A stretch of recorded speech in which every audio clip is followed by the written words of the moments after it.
ପିଲାମାନେ ଆଜି ଆମେ ଷଷ୍ଠ ଶ୍ରେଣୀ ଇତିହାସ ବହିର ନବମ ଅଧ୍ୟାୟର କୁଷାଣ ରାଜତ୍ୱ ବିଷୟରେ ପଢ଼ିବା।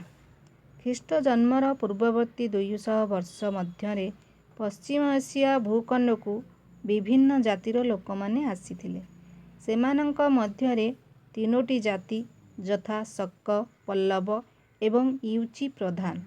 ଏହି ସବୁ ଜାତିର ଲୋକମାନେ ଆସିବା ଫଳରେ ପଶ୍ଚିମ ଏସିଆର ବିଭିନ୍ନ ଅଞ୍ଚଳରେ ପ୍ରଭାବ ବିସ୍ତାର କରିଥିବା ଗ୍ରୀକମାନଙ୍କର ଆଧିପତ୍ୟ ଲୋପ ପାଇଗଲା।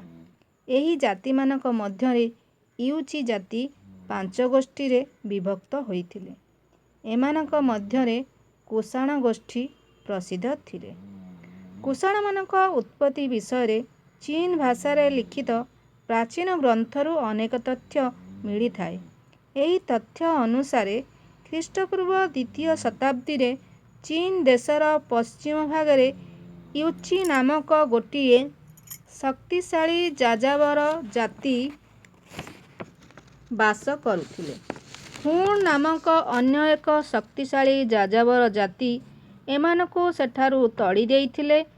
ୟୁଚିମାନେ ପଶ୍ଚିମ ଏସିଆକୁ ପଳାଇ ଆସି ଶକମାନଙ୍କୁ ବିତାଡ଼ିତ କରି ବ୍ୟାକ୍ଟ୍ରିଆ ବା ଉତ୍ତର ଆଫଗାନିସ୍ତାନ ଦଖଲ କଲେ। ଏହାପରେ ସେମାନେ ହିନ୍ଦୁକୁଶ ପର୍ବତ ଅତିକ୍ରମ କରି ନିମ୍ନ ସିନ୍ଧୁ ଅବବାହିକା ଓ ବିସ୍ତୀର୍ଣ୍ଣ ଗାଙ୍ଗେୟ ଅବବାହିକାରେ ନିଜର ଆଧିପତ୍ୟ ବିସ୍ତାର କଲେ। କୁଷାଣମାନଙ୍କ ସାମ୍ରାଜ୍ୟ ଆମୁଦରିଆଠାରୁ ଗଙ୍ଗା ପର୍ଯ୍ୟନ୍ତ ଏବଂ କେନ୍ଦ୍ର ଏସିଆର ଖୋରାସନଠାରୁ ଉତ୍ତର ପ୍ରଦେଶର ବାରାଣସୀ ପର୍ଯ୍ୟନ୍ତ ବିସ୍ତୃତ ଥିଲା।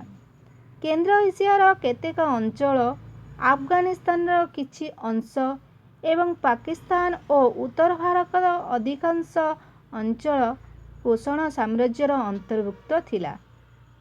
କୁଷାଣ ଶାସକମାନେ ଭାରତରେ ସଫଳ ଭାବେ ନିଜର ଶାସନ ପ୍ରତିଷ୍ଠା କରିଥିଲେ।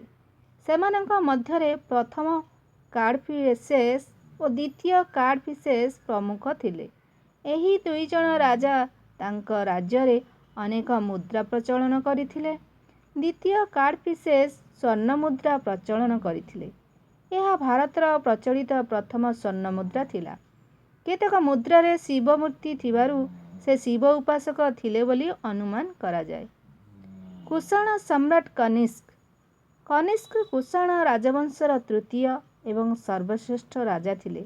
ସେ 78 ଖ୍ରୀଷ୍ଟାବ୍ଦରେ ସିଂହାସନ ଆରୋହଣ କରିଥିଲେ। ଏହି ବର୍ଷଠାରୁ ଶକାବ୍ଦ ଗଣନା କରାଯାଏ। ଏବେ ପଢ଼ିବା କୁଷାଣମାନଙ୍କର ରାଜ୍ୟଜୟ ବିଷୟରେ।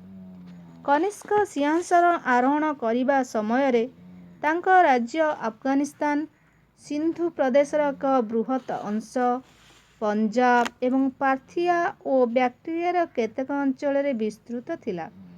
କନିଷ୍କ ଖୋଟାନ, କାଶ୍ମୀର, ଗାଙ୍ଗେୟ ଉପତ୍ୟକାର କେତେକ ଅଂଶ, ମାଳବୀ ଇତ୍ୟାଦି ଜୟ କରି ନିଜ ସାମ୍ରାଜ୍ୟରେ ମିଶାଇଥିଲେ।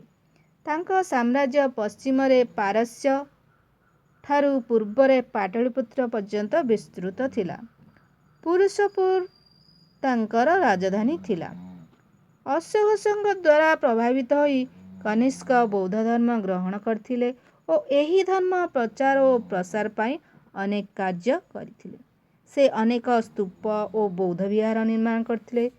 ସେତେବେଳକୁ ବୌଦ୍ଧ ଧର୍ମ ହୀନଯାନ ଓ ମହାଯାନ 2 ଭାଗରେ ବିଭକ୍ତ ହୋଇଥିଲା।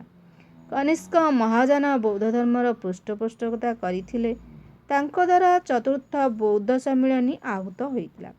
ଏହି ସମ୍ମିଳନୀରେ ବୌଦ୍ଧ ପଣ୍ଡିତମାନେ ବୌଦ୍ଧ ଗ୍ରନ୍ଥଗୁଡ଼ିକୁ ଅନୁଧ୍ୟାନ କରି ବ୍ୟାଖ୍ୟା କରିଥିଲେ ଓ ସେହି ବ୍ୟାଖ୍ୟାଗୁଡ଼ିକ ମହାବିଭାଷା ନାମରେ ପରିଚିତ ଅଟେ।